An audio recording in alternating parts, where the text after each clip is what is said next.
Hello and welcome to Quick Charge. I'm Mikey G, and it's Saturday, January 27th. Tesla has a big safety recall on 200,000 vehicles, but it's another over-the-air software update, and actually it's from a month ago. It's being described as a problem with the rear-view camera, which can sometimes not come up when putting some Model S and X and Y vehicles with the hardware version 4 in reverse. Now, the problem was reported right away when the update was deployed at the end of December. As part of the chronology in the report obtained by Electrek, Tesla started releasing the fix as an over-the-air update about a month ago. But in other Tesla recall news, Automotive News Europe reports that Norway won't be issuing a recall on the Model S and X vehicles after government investigation into suspension issues. Norway's traffic safety regulator found no basis for ordering a recall on the issue, which was flagged by more than a dozen customer complaints. Tesla has announced a new $500 million project to build a giant Dojo supercomputer cluster at Gigafactory New York in Buffalo. Dojo is the name for a new supercomputer designed from the ground up by Tesla specifically to train AI with videos. The project suffered significant delays after top staff was let go, but the program is now getting a new boost. The New York State Governor Kathy Hochul announced a new project in Buffalo this week in which Tesla will operate Gigafactory New York at the same site. Now, Musk quickly confirmed the news, but he added that Tesla is investing even more into NVIDIA hardware. He also confirmed that Tesla is going to start buying hardware from AMD as well. A group of hackers found several vulnerabilities that enabled them to hack a Tesla vehicle, and they won over $100,000 for their effort. Over the last few years, Tesla has been investing a lot in cybersecurity and working closely with white hat hackers. The automaker has been participating in the Pwn2Own hacking competition by offering large prizes and their electric cars for the challenges. Now, the team at Synactive, kind of looks like snack, the team at Synactive has been dominating the Tesla hacking space, and they won the prize last year as well. And this year they are at it again, with several of them managing to take control of various different charging stations also. That one's actually kind of interesting. Automotive News Europe says that the Porsche chief financial officer Lutz Metschke said that he thinks the European ban on internal combustion engines could be delayed. Specifically saying, quote, "There's a lot of discussion right now around the end of the combustion engine. I think it could be delayed."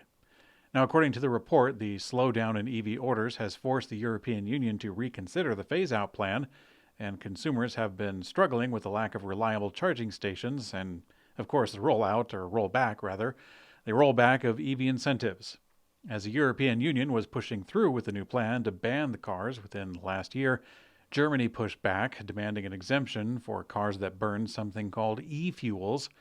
The European Union made an agreement in this case, allowing regulation of new cars with combustion engines after 2035 if they use climate-neutral fuels only. So this iron plan definitely has some holes being punched in it. Following an existing supply agreement with Aston Martin, Lucid Motors CEO and CTO Peter Rawlinson, he hinted that James Bond's next vehicle could be 100% electric.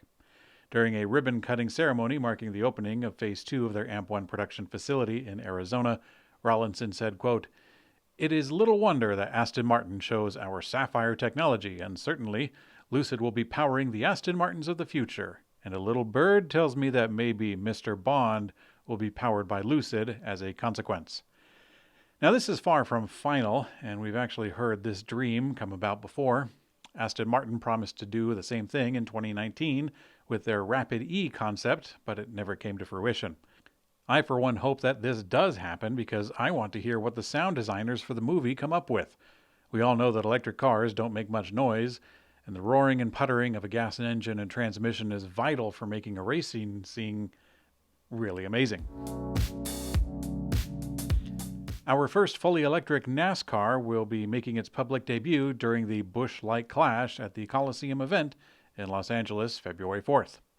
An image of the electric NASCAR project car leaked late last year on NASCAR's subreddit with the fenders and window that looks a lot like some of the components from a Ford Mustang Mach-E, but that was just a concept as we currently know very little about the project.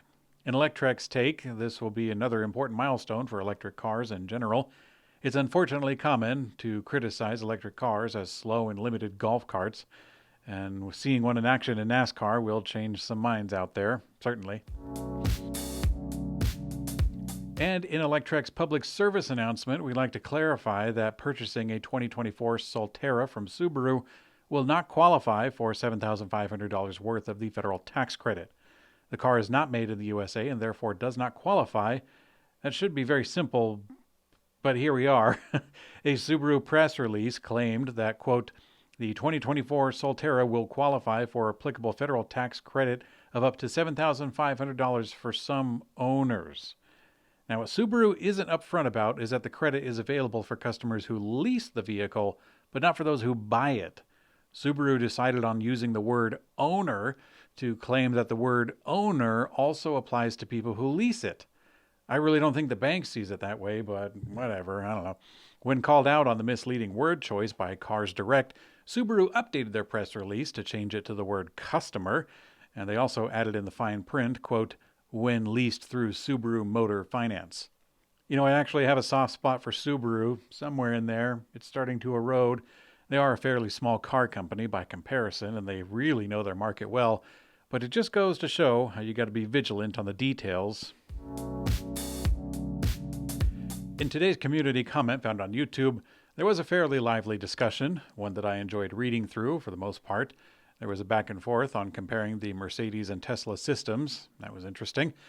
The channel is still quite small enough that I can realistically read through the comments, but someday that won't be the case.